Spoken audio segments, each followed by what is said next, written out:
Guys, we are almost at the end of this study. We've got this week and we've got next week, and that's going to be it. We said at the beginning that this study, that Revelation is difficult to teach. A lot of it's difficult to teach because it brings with it a mountain of baggage. People have an expectation of what they think Revelation is about, even if they have never read a page of the Bible. And many people's knowledge of Revelation comes either from popular culture or from charlatans trying to make a buck. Plus, too many people do not grasp the style of the literature with which the book is written, or its connections to the Old Testament and how they're used. And I'll tell you that Revelation chapter 20 is no exception. I've always found this one to have a couple of glitches in it, and we're going to talk about those today, most of which I think I can present, one of which I'm still not exactly sure of, but I think that's okay. One of the fundamental differences in interpretations of Revelation chapter 20 is the idea of what's called millennialism, pre, post, and a. The word milla itself comes from the Latin meaning 1,000. For instance, there is 1,000 millimeters in a meter. The three main views of Revelation include premillennialism, postmillennialism, and amillennialism. We're not going to go into detail on these because each one of these has subtopics and subdivisions that you can't believe. But we're going to talk just a little bit about them so that they're a little less confusing. The key distinction between these three is where the 1,000 years in chapter 20 is placed. So, for instance, the prefix pre puts the 1,000 years before. The prefix postmillennialism, puts the 1,000 years after. And in either case, the 1,000 years, either one of these two cases, the 1,000 years is considered to be a fixed period of time having a relationship to the advent of the second coming of Christ. Note, this word that means 1,000 never appears anywhere else in the New Testament. And if Revelation chapter 20, verses 4, 5, and 6 were not in the Bible, no one would have ever dreamed up this kind of literal 1,000-year reign of Christ. It's just not there. Yet, whole systems of theology have been constructed on this very simple number. But, like we've said before, all the numbers in Revelation, 1,000 is to be understood as symbolic. Remember that 10 conveys the meaning of authority or divine order. And examples you see here on the screen, 10 commandments, 10 plagues, 10 lepers, etc. There's a lot of examples of that throughout the Bible. 1,000 then is made up of tens, 10 times 10 times 10, or 10 to the third. There's 3 tens. So this would have the meaning of the perfect number of tens. In a sense, 1,000 would represent divine order perfected. For Revelation chapter 12 until chapter 19, 3 entities have been allied in opposition to Christ and his followers.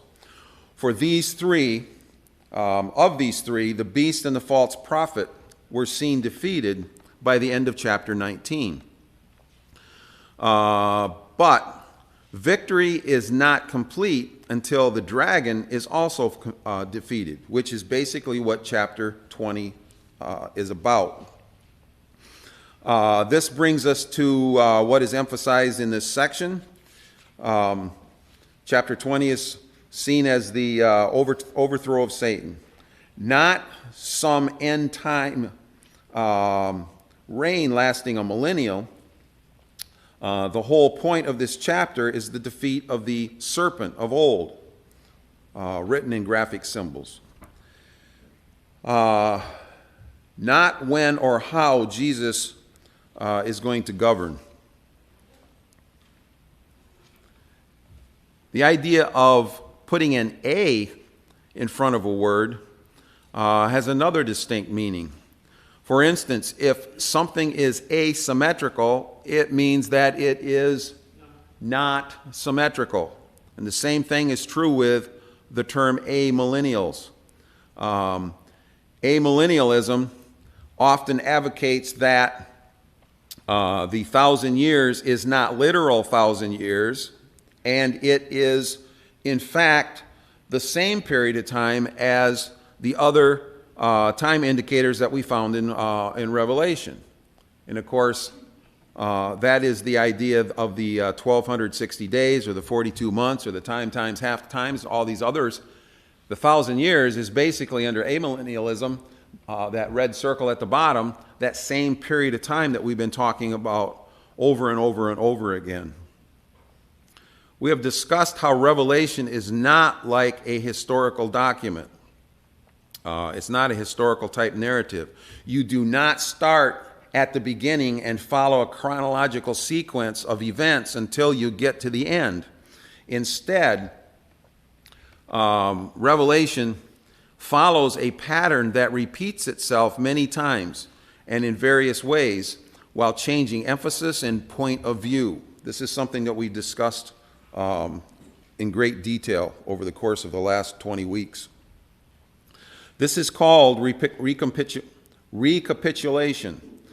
In fact, chapter 20 describes a period that is the same, in some ways, is parallel or synchronous to chapter 12. They are a recapitulation of each other. So we get to chapter 20 and we look back at chapter 12 and we see the same kind of heavenly scene. We see the same kind of angelic battle. We see evil opposed, and we see the great dragon. He leads the world astray. We see Satan's fall resulting in the kingdom of Christ and his saints. And we see the saints pretty much holding on to the word of the testimony of God. So we see a lot of parallelisms between several of these chapters because they're telling the same story in different ways from different points of view, but they're telling the same thing over and over again. We saw that through the bowls and the trumpets, etc. also. Another important factor to consider is the battle that's described in 19 verses 11 through 21 and chapter 20, 7 through 10. These are not different events. In fact, they are the exact same events depicted from different camera angles. Chapter 20, therefore, is also a recapitulation of chapter 19, not a different battle altogether, which occurs sometime either before or after in a period of 1,000 years. And, in fact, chapters 12, 13, 16, and 19 are also all closely related. Chapter 19 and chapter 20 are very closely also linked to Ezekiel chapter 38 and 39, and we've used this passage off and on throughout the study, but it becomes as important or more important in this chapter than it has before. And it talks about, in Ezekiel, the defeat of Gog and Magog. And we're going to talk about that in just a few minutes. Ezekiel chapter 39, starting in verse 17, says, Son of man, this is what the sovereign Lord says. Call out to every kind of bird and all kind of wild animals. And if you remember, we also associated this the last couple of weeks somewhat with Tyre and with Edom. Assemble and come together from all around to the sacrifice I am preparing for you. The great sacrifice of the mountain on the mountains of Israel. There you will eat flesh and drink blood. You will eat the flesh of mighty men and drink the blood of princes, etc., etc., etc. This is symbolic language, all right? Keep in mind, this is symbolic language, and it is exactly what John uses when we get to Revelation chapter 19, starting in verse 17, where he says, an angel standing in the sun who cried in a loud voice to all the birds, come, gather together for the great supper of God, so that you might eat the flesh of kings, generals, and mighty men, of horses and riders, in the flesh of people. The similarity of these verses, both from Ezekiel and from Revelation, is obvious. But it is also vital to notice that when the 1,000 years is over, that the rebellious people of Revelation chapter 20 are referred to as Gog and Magog, the exact same reference made in Ezekiel chapter 39. Not all of the exact adjectives are the same between those, but the ideas are the same. And John is not separating the judgment of the two beasts from the dragon by 1,000 years, but rather we are given two different perspectives of the same event. And that's what John's trying to show us by using those passages from Ezekiel, referencing them in both places. There is a recapitulation also between Revelation chapter 9 and chapter 20, verses 1 through 3, where John sees parts of the same related events. So, for instance, in both cases, we see an angel coming down out of heaven. He also has keys with which to lock the abyss. The abyss is a deep hole provided with a shaft and a lid. This lid can be unlocked, it can be locked, and it can be sealed. And in both cases, it is the dragon that is the subject here. Keep in mind that this is all symbolism, and these are different views of the same event. The abyss in chapter 20 must be seen as the same thing as what chapter 9 is talking about. According to verse 20, verse 3, Satan is thrown down into this pit or abyss so that he could not deceive the nations until the time period has ended. This corresponds with the rest of Revelation, where we have seen that the devil's powers are being limited by God. And we saw that not only in this chapter and the last chapter, but we saw this throughout all of the other sevens, so to speak, the seven signs, the seven bowls, the seven trumpets, etc. This is something that we brought out in each one of those parts as we went through, especially towards the beginning of those things, till we got to the number 6 or 7 or so in those string of events. This corresponds with the rest of Revelation, where we have seen that the dragon's powers have been limited by God. With the advent of Jesus' death and resurrection, Satan lost authority and therefore was bound. The binding of Satan is a direct result of what Jesus did. As we have said many times before in this class, the imagery that Satan is presently bound means that he cannot deceive God's people without their consent. He can kill the body, but he can't take the gospel. He can't take your belief in God away from you. And that's part of the message of Revelation. Dad, Yes. I know you don't like being interrupted.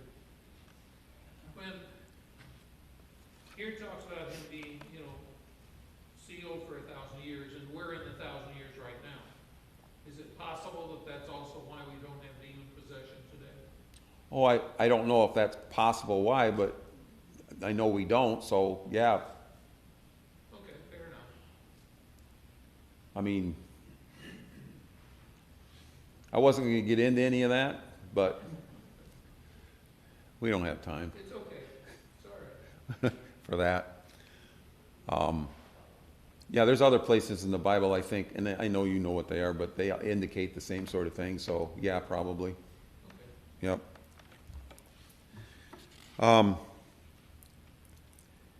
Jesus said in Matthew chapter 16, verse 18, that the gates of hell will not prevail against the church. Like Paul said in Colossians chapter 2, verse 15, having disarmed the powers and authorities, he made a spectacle of them, triumphing over them by the cross. Although Satan is bound during this present age, it does not mean that he ceases to have any power at all. When I was young, we grew up on Belsey Road, and our kitty corner neighbor, we lived on Belsey, they lived on 57. Our neighbor had a giant German shepherd named Fritz. This dog was kept on a huge chain. In fact, Bill, the guy that owned it, called it a bull chain. It was a pretty big chain. All the kids in the neighborhood knew that as long as they stayed outside the reach of that chain, they were safe. Of course, he snapped the chain a few times, but we just ran for the hills. However, anyone who willfully stepped anywhere close to that dog and got within that radius knew that we were dead meat. As Christians, we're supposed to know enough to stay as far away as we can from the limits of the dragon. So it's up to us as to whether or not we're influenced and whether or not he snatches us. 1 Peter chapter 5. Be self-controlled and alert. Your enemy, the devil, prowls around like a roaring lion looking for someone to devour.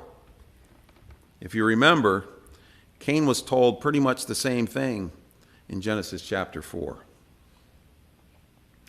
In verse 3, it says that after 1,000 years, in other words, the 42 months, the 1,260 days, etc., the church age, Satan will be released for a short time. In 2 Thessalonians chapter 2 seems to be saying pretty much the same thing. Exactly what this means still eludes me. But I'm in good company because there's very few people that have any kind of good explanation, I think, on what this actually means. At first glance, it would seem like if the devil were fully released, then everyone would notice. But we are told that no one knows the day or the time when Jesus will return. We also don't know how long that time period would be. Maybe it's an instant, We don't have any idea. It doesn't really tell us. And so whatever it is that it's talking about, it can't contradict an easier scripture that says God's not going to tip his hand. He's not going to tell us ahead of time when that's coming. And I believe that's true. In verses 4 through 6, the focus shifts from the dragon and the abyss to the life and rule of the saints. As long as Satan is bound and restrained, the saints are spiritually safe because of the limits placed by God. According to verse 4, during this 1,000-year reign, John sees thrones. Every time we see thrones in Revelation, the scene is speaking about heaven. This is yet another factor that shows this passage is not speaking about anyone reigning on earth like some people believe. Instead, like all the rest of the book, this passage is also intended to be symbolic.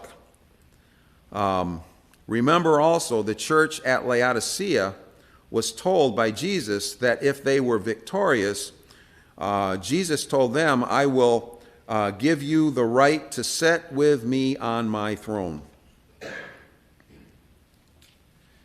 It should also be noted that those who are being spoken of in verses 4 through 6 had been martyred for their testimony of Jesus, and they did not worship the beast or receive the mark. They were those who resisted. They are Christians. And the end of verse 4 says that they came to life and reigned with Christ for 1,000 years. So, there are thrones, there is reigning going on. Both are for this 1,000 years. Therefore, it might seem that this 1,000 years is a measurement of things heavenly. But how can anyone reign or be resurrected before Jesus returns? That's a question I had to ask myself over and over again. Certainly there must be some kind of spiritual things going on here. And that's what we're going to get into next. Come on. At the end of chapter 4, it says that these Christians lived, and the Greek words here are the two that start with a Z up there. And in chapter 20, verse 5, the phrase first resurrection, and resurrection uses the other Greek word, the longer one that starts with an A. And in chapter 20, verse 6, there seems to be a contrast between the first resurrection and the second death. The first thing that we need to know is that it is disputed by quite a few people if most of verse 5 is actually even part of the Bible. It is absent from about half of the old manuscripts. And these old manuscripts, this part of Revelation has very few manuscripts at all. And the ones they do have, about half of them, of the oldest ones, don't have that passage in there. Also, most think that part of this section is actually a parenthetical, like we talked before about the small parentheticals that come up periodically in Revelation and other places in the Bible. But where this parenthetical starts and ends is also in dispute. Some say it is part of verse 5, and others say that it runs from the end of verse 5 and throughout all of verse 6. Each of these possibilities that I just described can make a huge difference as to how verses 4, 5, and 6 are to be understood. And this makes it even more confusing. So, here's what we're going to do. Just as important are the Greek interpretation of the words used for resurrection and the word used for live or lived. Beale and others say that elsewhere, everywhere else, in fact, in the New Testament, where these two Greek words are used, they usually are able to be interchangeable between the physical and the spiritual. Life and resurrection. So in other words, that Greek word for life or lived can be either interpreted as physical or spiritual, and the word that's used for resurrection can do the same thing. A Bible example of this might be one we find in Romans chapter 6, starting in verse 4, and I don't have the entire passage because it's a long one, but Paul speaks of Christ being raised from the dead so that we too may live a new life. What this means is that the word life and resurrection in the Greek can be used together to contrast a spiritual with a physical state. This makes it probable that John is using some kind of a play on words to speak of two different resurrections, one spiritual and one physical. I believe that John most likely had two different kinds of resurrections in mind when he was penning chapter 20. One way he shows this is the contrast he uses between the first resurrection and the second death in verse 6. To make things even more confusing, the Greek word for first, P-R-O-T-O-S, is not necessarily used all the time as a sequence of events. So it doesn't always mean first, second, and third. The word can just as easily mean difference in kind. Thus, the first resurrection is quite possibly a different kind of resurrection than the second. Not first in order of chronology, but different in kind. This same word for first, P-R-O-T-O-S, is used in chapter 21 to contrast the first heaven and first earth.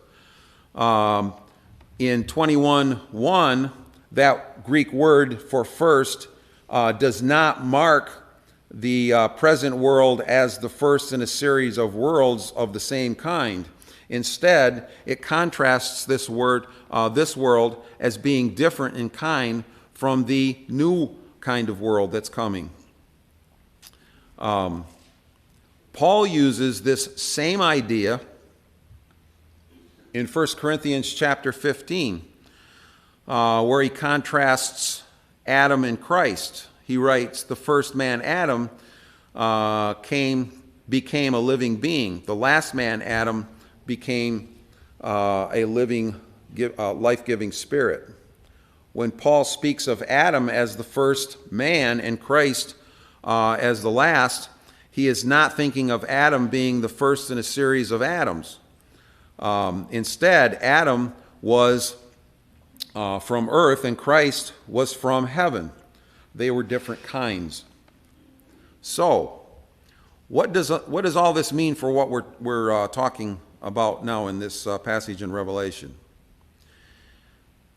If the second resurrection is a bodily resurrection, then the first resurrection would seem like it would need to be a non-bodily resurrection. In John chapter 5, verses 24 and 25, it says, whosoever hears my word and believes in him who has sent me has, and this is present tense, has eternal life. He does not come into judgment, but he has passed from life to death. And I say to you, an hour is coming and is now here when the dead will hear the voice of God, and those who hear will live.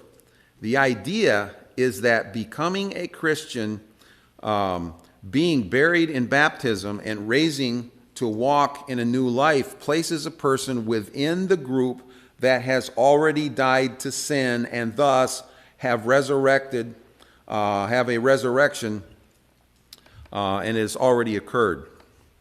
In places like Ephesians chapter 5 and Colossians chapter 2, Paul states that believers are made alive with Christ and that they are raised with Christ and are, in some ways, presently seated with Christ. G.R. Beasley Murray puts it this way. He says, since baptism to Christ is baptism to his death and resurrection, the most critical experiences that human beings can know after birth, namely death and resurrection, have already happened to the baptized. In other words, we've already died and we've already resurrected again through our baptism. Therefore, when we talk about Revelation chapter 20, verse 6, the second death has no power over them. I think this is the crux of what this passage is really trying to say. For the Christian, death is really a resurrection into life. In other words, when we actually die physically. But for the non-Christian, death entails a resurrection unto the second death. This is why John sees the Christian as dead yet living and reigning with Christ. What for others is the first death followed by the second death is instead for the Christian a genuine resurrection. As we previously said, Revelation chapter 19 and Revelation chapter 20 are both allusions to Ezekiel chapter 38 and 39. In Ezekiel, Gog and Magog are Israel's great enemies, while in Revelation chapter 20, they symbolically represent nations from the four corners of the earth. The four corners of the earth is a Semitic expression used to symbolize the whole world. And that is the same thing as what the number 4 itself symbolizes, if you remember in our list of symbols that we've used in the past. Even though Revelation makes reference to this prophecy in Ezekiel chapter 3 at various times, the focus this time is on the defeat of Satan himself. Ezekiel describes God's enemies as descending on the land where they will fall in utter defeat as a direct result of God's judgment. Verse 11 in Ezekiel says, "On that day I will give Gog a burial place in Israel." The next few verses repeatedly speak of cleansing the land by burying the bodies of those slain in Gog. Then it is in verse 17 that we see the Son of Man described this defeat in terms of eating flesh and drinking blood, just as John alludes to in Revelation chapter 19. Thus, John universalizes Ezekiel when he describes the believing that come against the camp of God. This is also an allusion to Israel's encampment in the wilderness of Sinai during the Exodus. Only this time it is the saints that are camped there. If you remember, the woman with child, which gave birth to the church in chapter 12, Revelation chapter 12, 14, we saw her protected from the serpent when she was whisked away by the eagle and also taken to the wilderness. Verse 9 says, "Fire came down from heaven and consumed them. Just as God had delivered Elijah from fire from heaven, from the wicked king Ahaziah, also now God will deliver his people from the forces of the dragon in the same way." And so, just like we have seen happen to the beast and the false prophet in chapter 19, verse 20, we see here in chapter 20, verse 10, that it says that the devil who had received them was thrown into the lake of fire and sulfur where the beast and the false prophet were, and they will be tormented day and night forever and ever. Unlike the times and half times or the 1,000 years that have we don't know the exact distance or the exact length of years, but we have a beginning and we have an end. The end is when Jesus returns. The torment for the devil and those that are with him will be unending. It will continue forever and ever. The end of Revelation chapter 20 reads as follows. "Then I saw a great white throne, and him who was seated on it. From his presence, earth and sky fled away, and no place was found for them. I saw the dead, great and small, standing before the throne. The books were open. Then another book was opened, which was the book of life, and the dead were judged by what was written in the books according to what they had done. And the sea gave up the dead who were in it. Death and Hades gave up the dead who were with them, who were in them, and they were judged, each one of them according to what they had done. Death and Hades were thrown into the lake of fire. This is the second death, the lake of fire. And if anyone's name was not found written in the book of life, he was thrown into the lake of fire. Seems pretty straightforward for the most part. This is what happens at the end, and it leads into what we're going to talk about next week with the last 2 chapters of Revelation. Remember, the beast and the false prophet do not get thrown into the lake of fire 1,000 years before or 1,000 years after or whatever. Like Billy Joel says, they all go down together. The end of both verse 12 and 13 conclude with the words, according to what they had done. And this seems to be a problem for some people. Some translations use other words, according to their works or according to their deeds. The Greek word is actually labor or duties or toil or actions. BDAG puts it this way. It's a contrast between the doer who acts and the forgetful hearer. In other words, an active zeal versus idleness. This makes it sound like works that we have done on earth are the basis of the outcome of our judgment. Well, we know from James in a couple of spots that faith without works is dead. And we know from James chapter 2, verse 18 that he says, you have faith and I have works. Show me your faith without your works and I'll show you my faith by my works.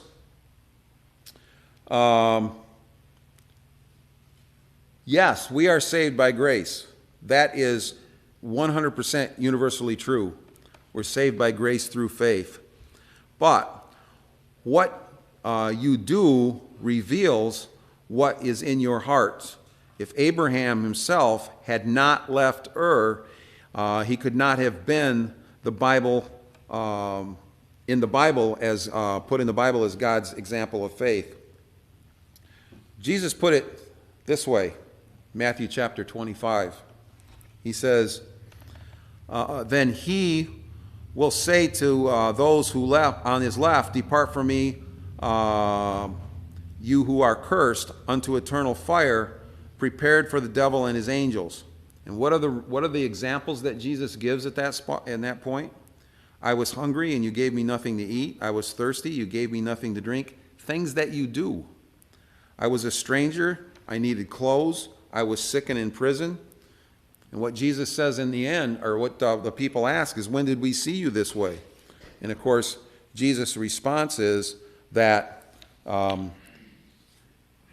truly I say to you, whatever you did not do for one of these, you did not do for me.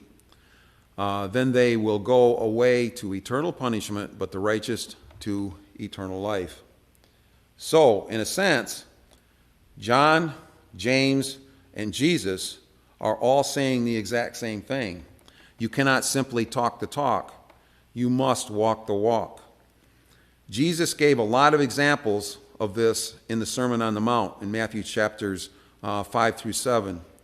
But we see in Matthew chapter 7 at the end of this sermon, he says this, not everyone who calls to me, Lord, will enter the kingdom of heaven. Only those who actually do the will of my Father who is in heaven.